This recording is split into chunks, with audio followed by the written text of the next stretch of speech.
बांकीपुर जीतने के बाद प्रशांत किशोर ने आज कुछ ऐसा किया है जिसके बाद अब चारों तरफ प्रशांत किशोर की चर्चा हो रही है। सभी लोग कह रहे हैं कि अगर प्रतिनिधि हो तो प्रशांत किशोर जैसा, और आखिरकार प्रशांत किशोर ने आज ऐसा क्या किया है जिसके बाद अब चारों तरफ उनकी ही चर्चा हो रही है। प्रशांत किशोर ने आज सभी नेताओं की मुश्किलें बढ़ा दी है, चाहे वो पक्ष के नेता हो या फिर विपक्ष के नेता हो। आखिरकार बांकीपुर जीतने के बाद प्रशांत किशोर का अगला कदम क्या है, आखिर नेक्स्ट प्लान पे प्रशांत किशोर कैसे काम कर रहे हैं और लोगों के लिए प्रशांत किशोर के मन में क्या है, आज प्रशांत किशोर ने खुद ही सब कुछ बताया है। बिहार की राजनीति में प्रशांत किशोर एक बार फिर से चर्चा में है और चर्चा का विषय इस बार कोई और नहीं बल्कि खुद प्रशांत किशोर है। प्रशांत किशोर ने इस बार कुछ ऐसा किया है जिसके बाद अब जो जनप्रतिनिधि हैं, जो लोग नेता विधायक हैं, अब वो काम करने पे मजबूर हो जाएंगे और बिहार की जनता की जो तकलीफें हैं वो धीरे धीरे दूर होने लगेगी। दरअसल जब से प्रशांत किशोर बांकीपुर जीते हैं तब से भारतीय जनता पार्टी के नेता हो, आरजेडी के नेता हो, जदयू के नेता हो या फिर कोई भी नेता हो, सबकी मुश्किलें बढ़ी हुई है और सबको एक नया टास्क मिल गया है। और प्रशांत किशोर ने आखिरकार आज पूरे बिहार के लोगों को क्या समझाया है, पहले आप सुनिए। आपने सुना होगा, उसकी चर्चा भी हो रही है। हमने ये कहा है कि आप हमसे ये अपेक्षा मत रखिए कि आपके बच्चे के जन्मदिन में, मुजुट्ठी में, छठी में, तिलक में, शादी में, मरनी में, जीएनी में हम आपके घर आएंगे, ये आप हमसे अपेक्षा मत रखिए।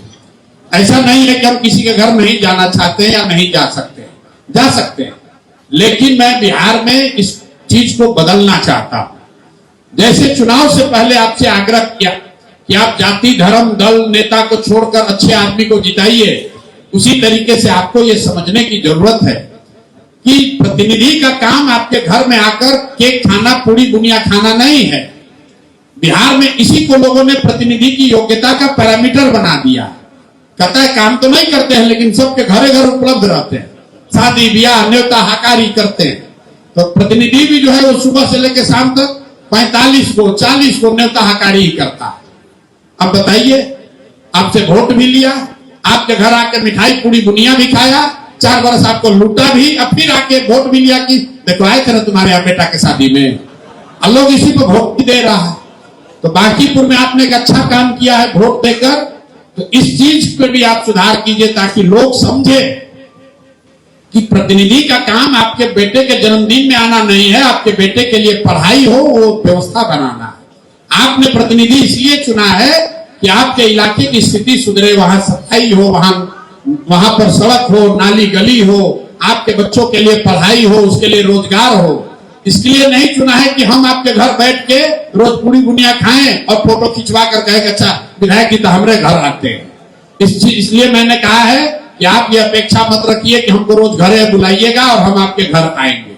हम आपके घर आए या ना आए, आपके बच्चों के लिए, बांकीपुर के बच्चों के लिए। तो आपने सुना किस तरीके से प्रशांत किशोर ने एक अच्छे जनप्रतिनिधि का मतलब बताया है और उन्होंने साफ तौर पे कहा है कि आपके घर में आके पूरी जलेबी खाना और इसके साथ न्योता हकारी करना ही सिर्फ पॉलिटिकल लोगों का काम नहीं है, उनका काम बिहार के विकास के लिए काम करना है। इसके साथ ही प्रशांत किशोर ने कई बड़े दावे किए हैं और उन्होंने साफ तौर पे कहा है कि अगर आप सही तरीके से अपने अधिकारों को समझेंगे तो बिहार के जो जनप्रतिनिधि हैं वो हर हाल में काम करेंगे।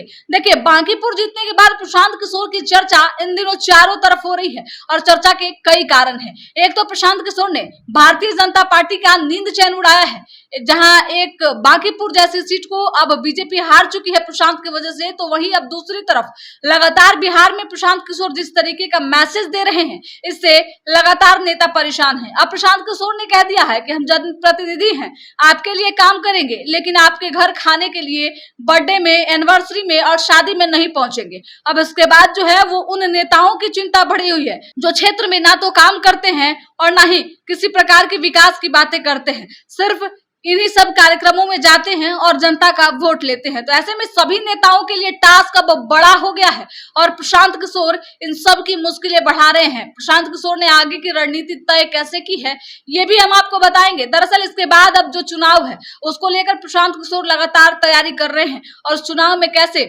जनसुराज का बेहतर परफॉर्मेंस हो उसको लेकर भी प्रयास कर रहे हैं। अब बांकीपुर जीतने के बाद बिहार की जनता में भी प्रशांत किशोर को लेकर एक्सेप्टेंस अब बढ़ा हुआ है। प्रशांत प्रशांत पे लोग धीरे धीरे भरोसा करने लगे हैं, वहीं अब राजद और बीजेपी जैसी पार्टियों से जनता का भरोसा धीरे धीरे डगमगाने लगा है।